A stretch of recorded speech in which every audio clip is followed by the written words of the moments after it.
Canadian team went into a huddle there, which seemed to be a little unusual. 1:02 left in the game. Stapleton, he cleared to the open wing to Cornwallier. Cornwallier took a shot, the defenseman fell over. The afternoon, Cornwallier has it on that wing. Here's a shot! Henderson made a wild stab towards the bell. Here's another shot, right by the score! Henderson has scored for Canada! Henderson. I called at our left winger, who is Peter Mohavlich.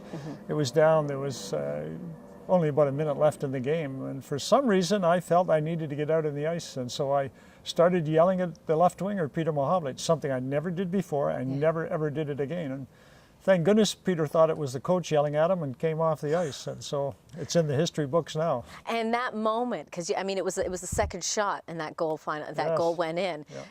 You know, what was that adrenaline feeling like for you? If you can sort of, I'm sure it's gone over in your head many times, but if you could replay it for us. I can, and I've done it 100 times. The interesting thing about it is, Angie, when the puck went over the line, I said out loud, my dad would have loved this one.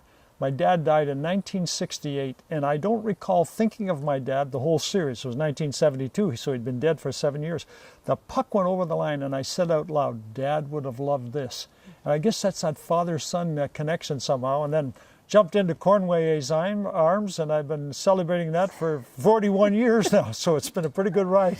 Your dad really was a champion behind you in your hockey career. I read that your first set of pads, correct me if I'm wrong, were actually like phone books. You guys didn't have a lot of money, but he certainly, you know, wanted to get you out there and get you out on the ice, and it was a fellow restaurateur that helped you get your first set of gear. And your dad coached. Yes, he did. And told, you know, got to get my boy out on the ice because he's going to score some goals. And you did. Well, my dad coached me when I was a kid, and the little village I grew up in, Lucknow, Ontario, we didn't have a whole lot of kids, and my dad wouldn't let me come off the ice. I played all 60 minutes. I would play forward, which is my natural position. I'd come back to the bench, go play defense. So I'd play back defense, and then I'd go forward. So when I was a little guy, I got very much a lot of ice time. But my dad really, really wanted me to be a hockey player. I think he was probably living through me, but he didn't have to push me that much because I always loved the game of hockey. And I was a good athlete in a lot of different sports, but obviously hockey was my love. In fact, so much so I started practicing my autograph when I was in grade 5. Because when I got to the NHL and I signed the name Paul Henderson, it was not going to be a bunch of chicken scratching.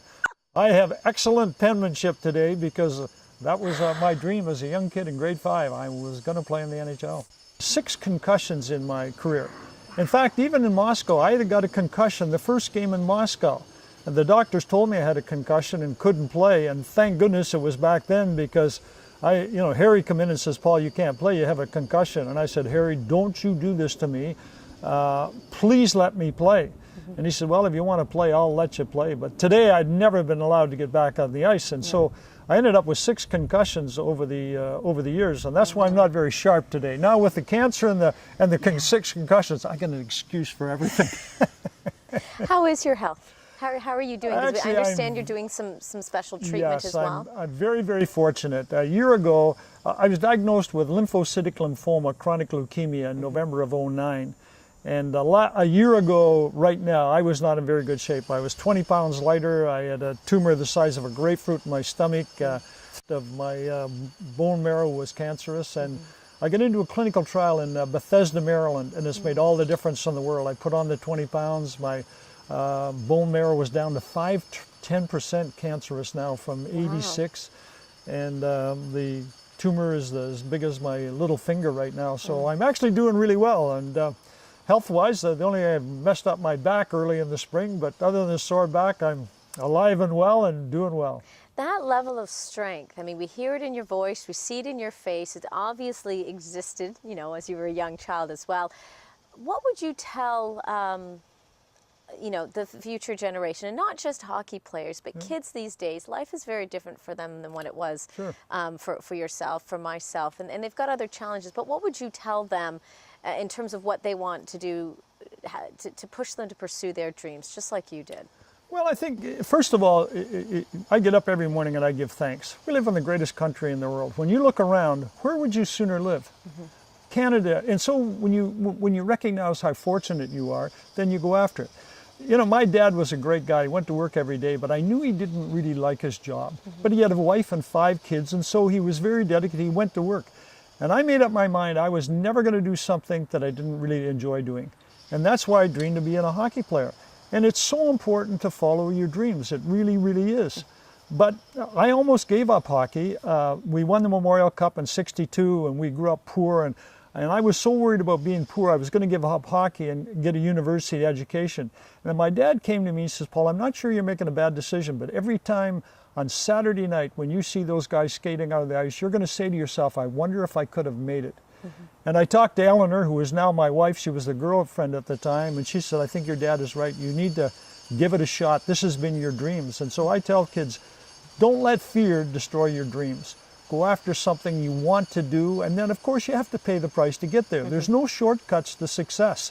And I tell kids especially, you start doing drugs and you get in with the wrong crowd, you're going to screw things up. So have a game plan for yourself and set it down. I know you're an athlete too, and you don't get in shape by not paying the price. And so life is pretty good, and I think in this country, if you put your head down, work hard, and have a dream, you'll probably do quite well.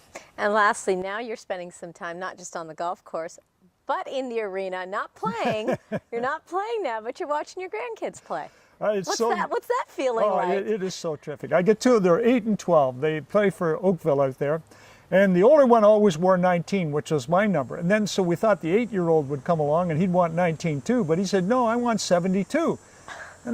And so one of my greatest pictures in my house is my 2 grandsons. I see the back of them, 1972. And so I saw 4 hockey games this weekend, and man, it's so nice just to go out there and just tell them to go out there and have fun. And they're actually both pretty good little hockey players. So if you see a McDermott in the NHL 10 years from now, you'll know he's my grandson. Oh, the good old hockey game is the best game you can name. And the best game you can name is the good old hockey game.